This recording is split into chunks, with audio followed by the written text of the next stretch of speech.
It took hundreds of thousands of years for the human population to reach 1 billion. And in less than 200 years, that has increased to nearly 7.5 billion people. Many scientists calculate the sustainable population to be about 2 billion people, which means we need to manage our resources and food production very carefully to cater to the extra 5.5 billion people. As populations have grown, farming practices have become more intensified to maximize crop yields and ensure that we can feed our ever-growing population.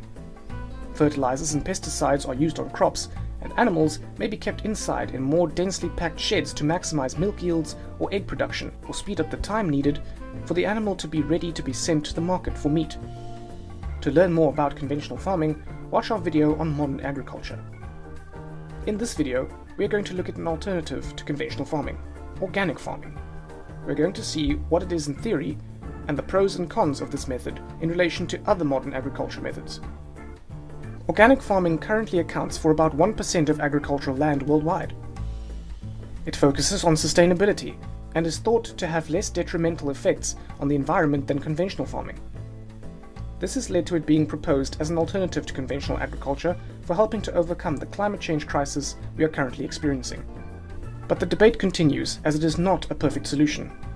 In theory, organic farming should not use chemical fertilizers, herbicides and pesticides, or feed additives for livestock. It requires the farmer to use more natural alternatives. This results in lower yields, but the farmer can sell their product at a higher price because consumers believe the product is of a higher quality. Instead of fertilizers, manure is used. This recycles waste and improves the soil structure.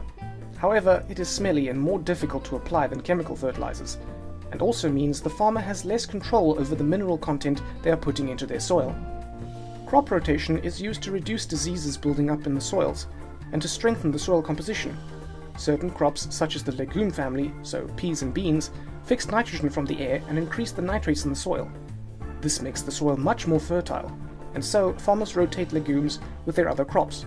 Growing multiple crops is, however, less efficient and produces lower yields than specializing in one or fewer crops. Instead of using herbicides, weeding is the preferred organic farming technique. This is of course much more environmentally friendly because it is chemical free, but it is very labor intensive. Although this does mean more jobs available, which is a great thing.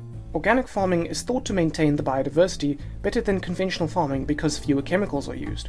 There are more bumblebees and insects in the area because pesticides haven't been used. Weeds and non-crop plants can grow as herbicides aren't used. Biodiversity benefits the food chain across all levels, from the plants up to the foxes. These are the theories of organic farming, and is how we farmed for 100,000 years before the Industrial Revolution. It is generally thought that organic farming is much better for biodiversity, and also produces a healthier product because less chemicals are used on it. In the second video on organic farming, we will look at some of the problems of organic farming, and the reality of what it means to be an organic farm.